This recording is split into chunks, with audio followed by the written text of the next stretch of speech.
2004년은 축구 팬들에게 충격적인 한 해였죠. 포르투의 챔피언스리그 우승이 있었고 그리스가 유럽 챔피언이 됩니다. 그런데 놀랄만한 일이 이게 끝이 아니었어요. 유로 2004가 끝나고 이틀 뒤에 코파 아메리카가 열리는데 여기서 엄청난 일이 벌어집니다.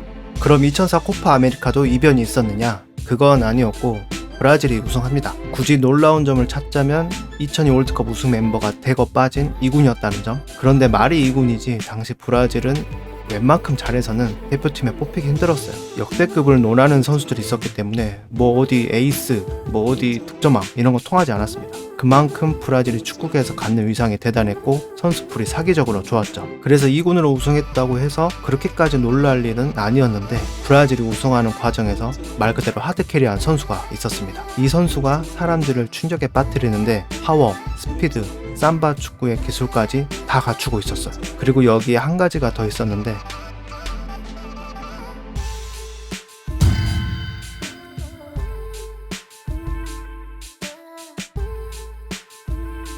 팀 동료였던 비에리가 그렇게 강한 슛은 본 적이 없다고 할 정도로 왼발 슈팅은 정말 살벌했습니다. 오늘 이야기해볼 이 선수는 바로 괴물 스트라이커 아드리아노입니다.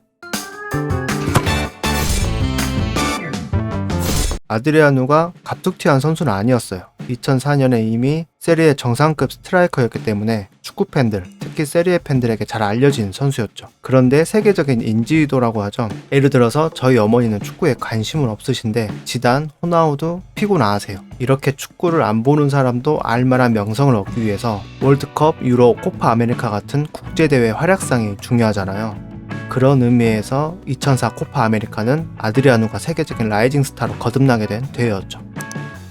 그럼 대체 얼마나 잘했냐? 아드리아노는 6경기에서 7골을 넣고 득점왕이 됩니다. 이때 득점 2위 그룹이 3골이거든요. 골 기록부터 독보적이었다는 걸 알 수 있죠. 여기다가 8강, 4강, 결승 모든 토너먼트 경기에서 골을 기록하는데 특히 결승전이 드라마틱했습니다. 하필이면 결승 상대가 라이벌 아르헨티나였어요. 당시 아르헨티나도 멤버가 좋았고 감독은 현재 리즈 유나이티드를 이끌고 있는 비엘사였어요. 그리고 브라질이 징크스가 있었는데 코파 아메리카 결승에서 아르헨티나만 만나면 약해집니다. 결승에서 8번을 만났는데 다 졌어요. 한 번도 이기지 못합니다.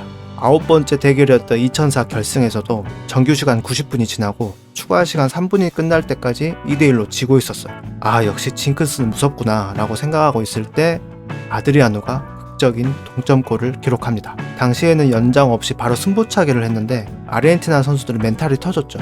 우승을 눈앞에서 놓쳤으니까. 1, 2번 키커가 나란히 실축하면서 브라질에게 우승을 내주고 맙니다. 아드리아노는 대회 MVP로 선정이 되고 우승, 득점왕, MVP, 트리플 크라운을 달성하게 됩니다. 그리고 이때부터 호나우두 후계자라는 수식어가 붙게 되죠. 그로부터 1년 후에 컨페더레이션스 컵이 있었는데 아드리아노는 이 대회에서도 대활약을 하면서 브라질을 우승으로 이끕니다. 5골을 넣고 골든슈, 골든볼을 차지하고 국제대회 연속 트리플 크라운을 달성하게 되죠. 2004년과 2005년에 아드리아노가 대표팀에서 기록한 골은 무려 19골이었어요. 당시 브라질을 이끌었던 실질적인 에이스였죠. 그런데 골도 골인데 사람들을 놀라게 한 건 아드리아노가 보여주는 퍼포먼스 그 자체였던 것 같아요. 한준희 해설위원님이 아드리아노에 대해 이런 취지의 말씀을 하신 적이 있어요. 메날두는 잘하는 것 자체가 논리적이다. 논리와 근거가 있어서 덜 놀라게 된다. 그런데 아드리아노는 논리적으로 설명이 안 되는 골이 너무 많다. 저는 이 말이 아드리아노의 괴물 같은 모습을 가장 잘 나타낸 표현이라고 생각합니다. 그리고 아드리아노의 이 괴물스러움은 게임에서도 확인할 수 있었는데 축구 팬들이 많이 하는 게임이 피파, 위닝 11, FM이잖아요. 이 세 작품들의 2000년대 중후반 시리즈를 보면 아드리아노는 정말 말도 안 되는 사기 캐릭터였습니다. 친구들이랑 위닝을 할 때 브라질과 인터밀란을 고르지 않는 것이 불문율이었어요. 쏘면 들어가니까. 순수 실력으로 붙자 뭐 이런 거였죠. 거기다 소속팀인 인터밀란에 질라탄까지 있다 보니까 축구 게임 역사에 남는 아들탄 조합이 나오기도 합니다. 당시에는 과하다는 생각이 들었거든요. 근데 지금 와서 보면 이 능력치가 아니면 아드리아노를 구현할 수 없었겠구나라는 생각도 듭니다. 이건 너무한 거 아니냐고. 이렇게 현실과 가상세계에서 엄청난 모습을 보여주다 보니 사람들은 차기 축구 왕제는 아드리아노가 될 것이다. 그리고 다가오는 2006 독일 월드컵은 아드리아노의 황제 대관식이 될 거라고 생각합니다. 하지만 인생이 그렇듯 축구도 예상대로 흘러가지 않죠. 독일 월드컵에서 아드리아노는 기대 이하의 모습을 보여줍니다. 이때의 부진이 일시적이었다면 좋았을 텐데 이후에 인터밀란에서도 대표팀에서도 더 이상 우리가 알던 아드리아노를 볼 수 없게 됩니다.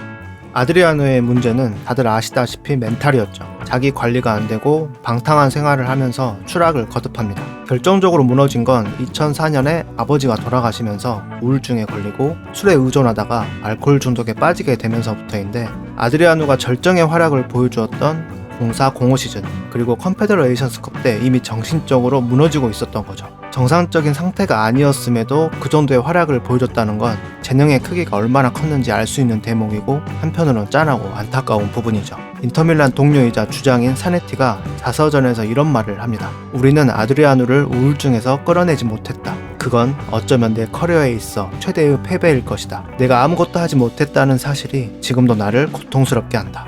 아드리아노의 몰락은 브라질 대표팀에게도 큰 타격이었습니다. 브라질의 월드클래스 스트라이커 계보가 끊겨버린 거죠. 이후에 활약했던 파비아누, 프레드, 제수스, 피르비누가 이 말을 들으면 서운해할 수도 있는데, 선배들이 호마리우, 베베투, 호나우두였던 걸 생각하면 부족한 건 사실이죠. 축구에 만약은 없습니다. 의미 없는 가정인데, 아드리아노 멘탈이 보통 수준만 됐더라면, 사네티와 인터밀란의 케어가 통했더라면 어디까지 올라갔을까? 브라질을 월드컵 우승으로 이끌 수 있었을까? 짧은 전성기였지만 보여줬던 모습이 너무 강렬했기 때문에 계속해서 만약을 생각하게끔 하는 선수인 것 같아요. 원래 세계 축구계는 남미와 유럽이 양분하고 있었습니다. 그런데 지금은 유럽으로 많이 기울어진 게 사실이죠. 2002년 브라질 이후로 남미팀의 월드컵 우승이 없었으니까요. 원인을 보면 경제적인 문제가 크다고 합니다. 당장 해결하기 쉽지 않겠죠. 그럼에도 불구하고 축구팬으로서 바람은 기울어진 축이 남미 쪽으로 옮겨왔으면 좋겠다. 그래야 좀 재밌지 않을까요? 그러기 위해선 브라질이 살아나야 하고, 브라질이 살아나기 위해서는 월드클래스 공격수가 나와줘야 한다. 그리고 그 시작이 아드리아노를 스타로 만들었던 코파 아메리카가 되길 바라면서 오늘 인저리 타임 마치도록 하겠습니다.